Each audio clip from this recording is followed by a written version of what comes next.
એક દલિતનો દીકરો સરકારની સામે ઝૂકતો નથી. એક દલિતનો દીકરો દલિતોને થતા અન્યાય માટે આખા દેશ અને રાજ્યમાં લડાઈ લડે છે. ગરીબોની, વંચિતોની, દલિતોની. એ પૈસાથી ફૂટતો નથી, એ ધાક ધમકીમાં આવતો નથી. એટલે એક કેસ નહીં જ્ઞાનીબેન, રઘુભાઈ, ચંદનસિંહભાઈ, બળદેવજીભાઈ, એક કેસ નહીં. આસામમાં જ્યાં ભારતીય જનતા પાર્ટીની સરકાર છે ત્યાં 5 ખોટા કેસ કરે, 19 તારીખે ટ્વીટ કરે અને 20 તારીખે આસામની પોલીસ બાય ટ્રેન આવે છે અને 20મી તારીખે ઉપાડીને લઈ જાય. એની મુદ્દાની વાત કરવા માટે આજે માન્ય ગવર્નરશ્રીએ સમય આપ્યો છે. જ્ઞાનીબેનનો ફોન આવ્યો, મેં રજા માંગી જ્ઞાનીબેન પાસે. મેં તો બેન આવું મહત્વનું કામ છે અને મારે રોકાવું પડશે. ત્યારે એટલું જ બોલી મારી જ્ઞાનીબેન કે સાહેબ પ્રસંગ મેં લીધો છે ને માવતર હાજર ના આવે તો શું થાય? આટલું સફળ હતો જ્ઞાનીબેન.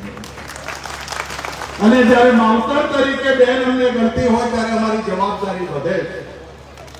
આદરણીય ભરતસિંહ સોલંકી સાહેબને વિનંતી કરી, આદરણીય સિદ્ધાર્થભાઈને વિનંતી કરી, આદરણીય સુખરામભાઈને વિનંતી કરી, અમારા 7 ધારાસભ્યોને વિનંતી કરી અને આજે હાઈ લેવલનું એક ડેલિગેશન માન્ય રાજ્યપાલશ્રીને હું બોલી રહ્યો છું ત્યારે મળી રહ્યું છે અને એમણે રજા મને આપી એટલે મારા હાઈકમાન્ડનો પણ હું આભાર માનું. તમે જોજો, એક પ્રસંગ માણસની જિંદગી બદલી નાખે. આવા પ્રસંગ તો રાજકીય લોકોને ઘણા ને જોયા હશે, પણ ખબર કાઢવા જાય જ્ઞાનીબેન, કોક માની ખબર કાઢવા જાય અને એ માં જ્ઞાનીબેનના મોઢા સામે જોઈને કોઈ આશા રાખે. કહેવાય છે ને કે જ્યારે મૃત્યુ આવે છે ત્યારે એની ઈચ્છાઓ હોય, એનું બાકીનું કામ કોણ કરશે એની ચિંતા એના મુખ ઉપર દેખાય. અને એવી દીકરીને પરણાવવાની ચિંતા એક મા ઉપર, માના મોઢા ઉપર દેખાય. જ્ઞાનીબેનને જોયા પછી એને હાસ થાય, એને નિરાશ થાય કે આ જ્ઞાનીબેન મારી દીકરીના હાથ પીડા કરશે. અને જ્ઞાનીબેન વચન આપે ને 10 મિનિટમાં એ ભગવાનને વાલા થાય. આ યોગાનું યોગ ભગવાન કરે છે. બળદેવગીરી બાપજી આપના આશીર્વાદથી આવે.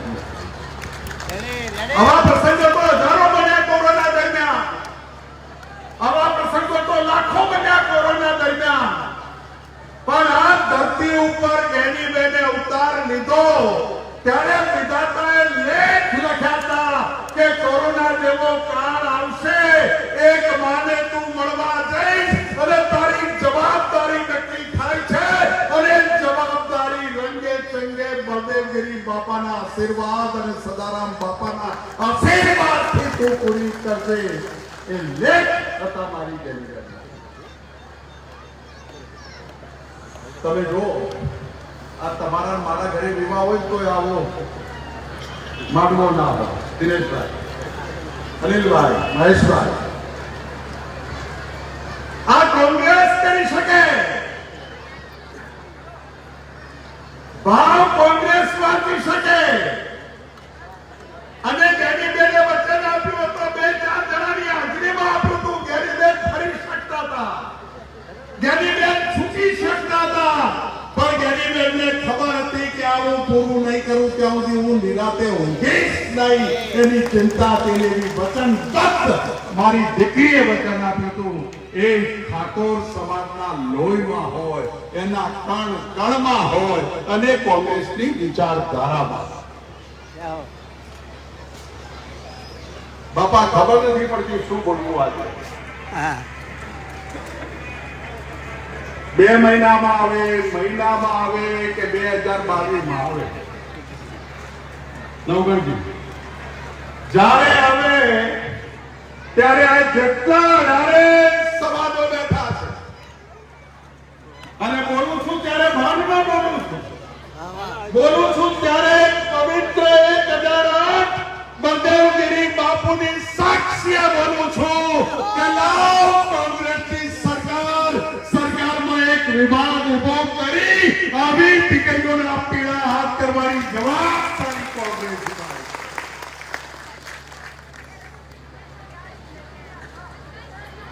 સમૂહ લગ્ન તો કરીએ છીએ, વિવાદો કરીએ છીએ,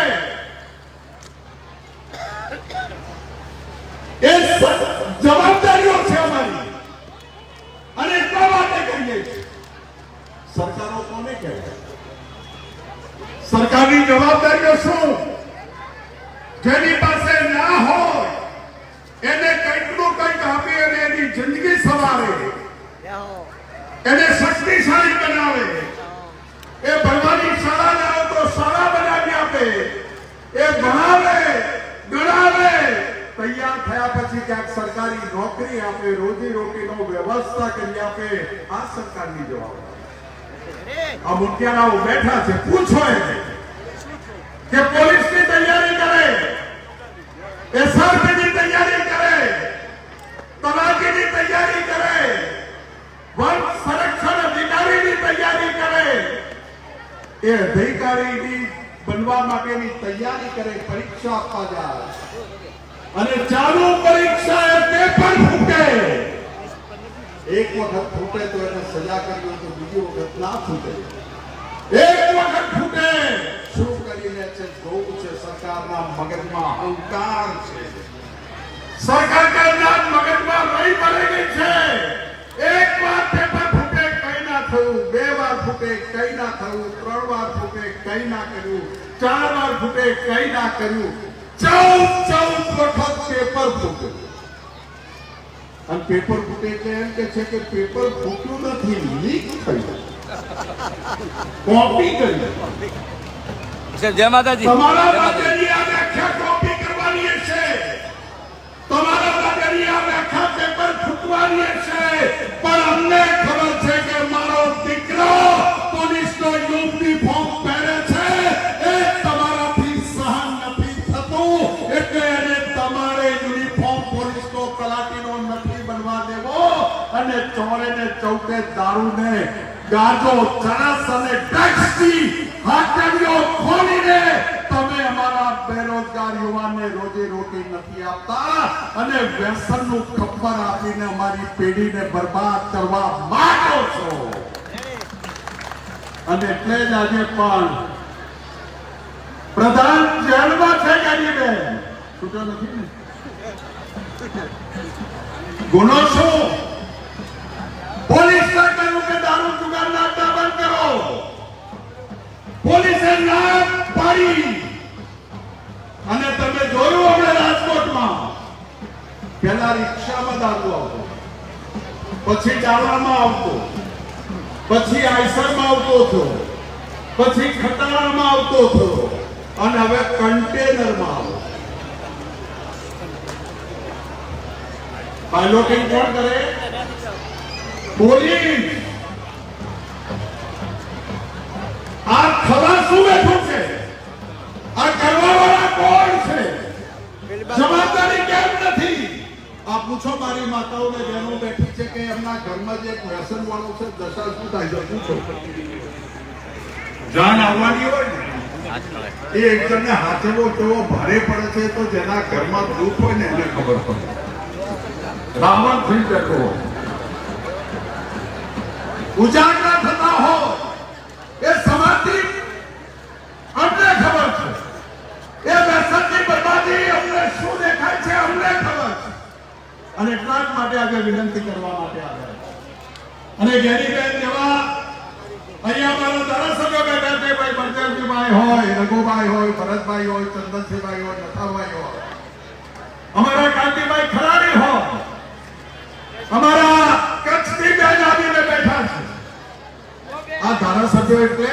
કોઈ એક કોમના ધારાસભ્ય નથી, એક સમાજના ધારાસભ્ય નથી. એ 18 હવારના સાસવાળી કોંગ્રેસના ધારાસભ્ય છે. અને લોકો કહે છે કે તમે ઓછા છો, લડશો કેમ ના?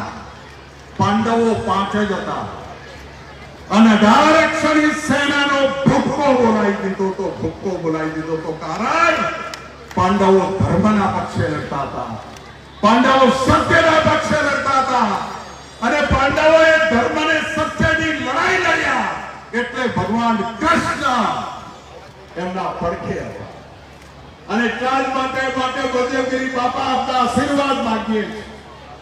ઉપરથી સદારામ બાપા અને દાસ બાપાના આશીર્વાદ માંગીએ છીએ કે અમને શક્તિ આપો આ ધર્મની સામે લડવાની, અમને શક્તિ આપો. અમે સૌનું ખબર 18 સમાજોના યુવાનોને બરબાદ કરે છે એની સામે લડવાની, અમને શક્તિ આપો. અમારી મા બેન દીકરીઓનું રક્ષણ કરવાની, એના ઉપર બળાત્કાર કરવા વાળા તાકાતવાળા ન બને એને સજા કરવાની અમને શક્તિ આપજો.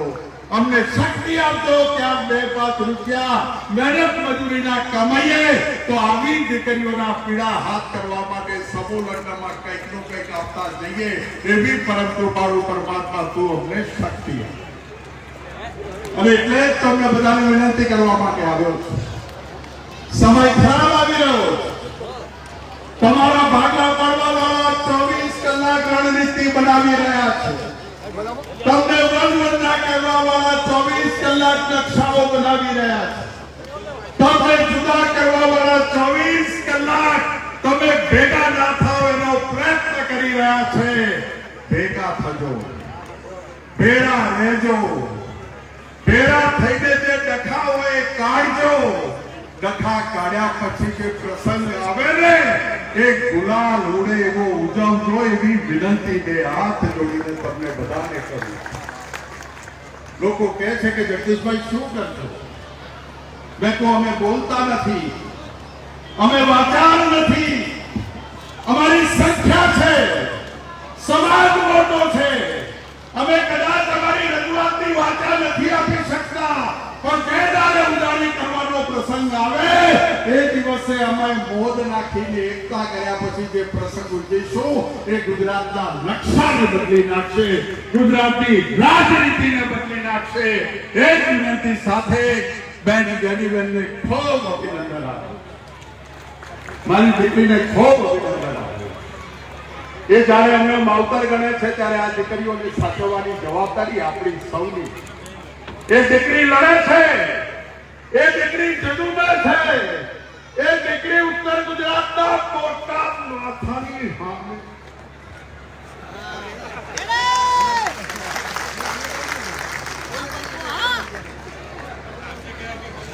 પ્રમુખ પુત્ર નહીં બોલ બેન જે અદાથી લડવું એટલું લડજે. તું બનાસકાંઠા તો પહોંચી વળી ગઈ. જરૂર પડી તો મેહાણા જજે, જરૂર પડી તો મારા કાંતિ ખરાડીને હાચવજે, જરૂર પડે તો મારા નથાભાઈ જોઈતાભાઈને હાચવજે, જરૂર પડી તો મારા ભરતસિંહને ને દિનેશ ગઢવીને હાચવજે, અરે જરૂર પડી તો મારા ચંદનને મારા ભરતને હાચવજે. રણચંડી વગીને નીકળ મારી જેની મહેશભાઈ હર મહાદેવ. સામે વાળા ટોળાએ નક્કી કર્યું છે આને 1 પૂરી કરોડપતિ ભગો જય માતાજી. એક ગરીબેન ટાર્ગેટ છે સામે વાળાને અને અમે કહીએ છીએ કે આ ગરીબેનને ટાર્ગેટ કરવા વાળા ગરીબેનની સામે જોયા કરતા એક વાળ માથાનો ગરીબેનનો ઉખાડી જોજો. અમારી જણબા વાળીમાં ફેર કેમ કરવું પડે? કેમ કરવું પડે? શું બગાડ્યું છે ગરીબેને? આ ધારાસભ્ય બેઠા છે, એ સમૂહ લગ્ન કરે છે, ગુનો કરે છે. એ વ્યસન દારૂની વાત કરે છે, ગુનો કરે છે. એ 18 સમાજોમાં ઝઘડા થાય તો મોતમાં બેહાડીને મનામણા કરીને કહુંમાં પીવડાવે છે, ગુના કરે છે. એ બનવાની વ્યવસ્થા કરે તો ગુના કરે છે. એ છોકરાઓ પરીક્ષાઓમાં જાય તો એને રહેવાની વ્યવસ્થા કરે, રોટલાની વ્યવસ્થા કરે તો ગુનાહ કરે. એ 18 સમાજોમાં હક કરાવે. કોઈની દીકરી પડતી હોય તો 18 આલમ ભેગા થઈને એને આશીર્વાદ આપવા જાય તો એ ગુનાહ કરે. બધાને સાચવે છે. એ જો ગુનો દેખાતો હોય, એ ગુનો ગણાતો હોય તો ભગવાન ભોળાનાથને વિનંતી કરું છું કે આવા 1000 ગુના કરવાની તું અમને તાકાત આપજે. પીડા હાથ કરવાને સમૂલગ્ન કરવા, એને જો તું જ્ઞાતિવાદ કરતો હોય, એને તું બહુમાન કરતો હોય તો હે મારા બળદેવગીરી બાપાને, હે ઓગરા, તને પ્રાર્થના કરું છું કે આવા ગુના કરવાની અમને તાકાત આપજે, અમને કોઈ રોકી ના શકે એટલી શક્તિ આપજે. પહેલાના જમાનામાં માનસી બાપુ બેઠા, અમારો રાજપૂત ક્ષત્રિય સમાજ બેઠો, માથા વાઢીને રાજા બનાવતી. જે વધારે માથા વાઢે મોટો રાજા. અને લોકશાહી આવી. આ દેશને મહાત્મા ગાંધી, પંડિત જવાહરલાલ નહેરુ, સરદાર વલ્લભભાઈ પટેલ, ડોક્ટર બાબા સાહેબ આંબેડકર, મૌલાના આઝાદ, 18 સમાજના આગેવાનોએ ભેગા કરીને આ દેશમાંથી અંગ્રેજોને કાઢ્યા અને લોકશાહી આપી. અને જેના માથા વધારે એનું નામ. આ બેઠા છો સ્ટેજ ઉપર, ગણવા બેસો, તમારા માથા વધારે છે, સામે વાળા માથો, જેના માથા વધારે એનું નામ. એ જ વિનંતી સાથે આપ સૌને પ્રણામ કરું છું, વંદન કરું છું. બળદેવગીરી બાપુ એવા રોગમાંથી ઉભો થયો કે જેટલી સેવા કરવાની હોય એટલી કરજો. દવા બહુ કામ નહીં કરે મહેશભાઈ, પણ એ જાણે ખાટલામાં પડ્યા નથી કર્યું તો એ જજનેશ આ ડોક્ટરોને ખોટા પાડે.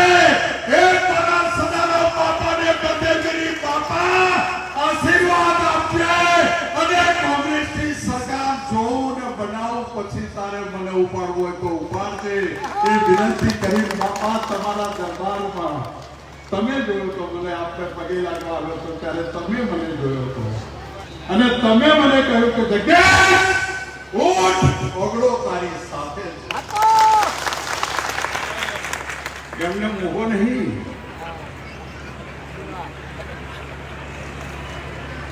મારો ચંદન, મારો બળદેવને સીજે રઘુ દવાખાને લઈને જતા હતા. હાથ બે ધારાસભ્યો પકડે, હાથ કઈ પડી ગયો. નાનું છોકરું રોવે, મારો રઘુ રોવે, મારો ચંદન રોવે, મારો બળદેવ રોવે, મારો સીજે ચાવડા રોવે. અને એ દાડે આમ પડ્યો કે તો લ્યા રોશો નહીં. રોવડા પાસે અને એ દાદાની શક્તિ મળી છે. અને આ બોલું છું તમારા બળે બોલું છું. આ બોલું છું એ તમારી તાકાત ઉપર બોલું છું. અને આ બોલું છું એટલે હું બોલું છું, તમે જીલો છો એટલા માટે બોલું. અને આ સ્ટેજ ઉપરથી પ્રાર્થના કરું છું, ઠાકોર સમાજના આગેવાનોને વિનંતી કરું છું કે આવો, એક બાજુ થઈ જાઓ, એક બાજુ થઈ જાઓ, એક બાજુ થઈ જાઓ. થોડો પાથરીને ભેખ માંગો કે છેલ્લો સમય છે ઠાકોરો માટે. આ કરો યા મરોની લડાઈ છે ઠાકોરો માટે. 18 આલામ તમને ફૂલાર લઈને આવકારવા બેઠો છે. માત્ર તમે